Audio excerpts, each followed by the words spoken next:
Kitchen में आपका स्वागत है। आज हम आपको होममेड पिज़्ज़ा बनाना बता रहे हैं, जो आप 10-15 मिनट में आराम से घर में बना सकते हो।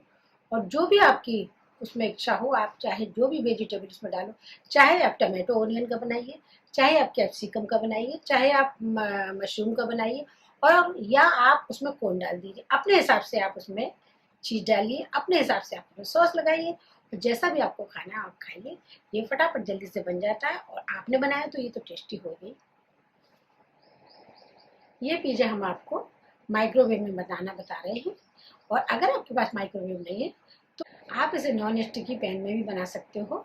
उसके लिए आप हमें कमेंट्स लिखिए कि आपको इसे कैसे बनाना है, हम आपको बताएंगे कि ये नॉन स्टिकी पैन में भी आराम से बन जाता है और आपको ज़्यादा टाइम भी नहीं लगेगा। उसमें भी बिल्कुल ऐसा ही करारा होगा और बिल्कुल ही बढ़िया आपका पिज़्ज़ा बनेगा, और आप जब खाएंगे तो आप कहेंगे वाह, मैंने बहुत अच्छा बनाया है। आइए अब हम अपना पिज़्ज़ा तैयार करते हैं और आपको बताते हैं कैसे बनाते हैं।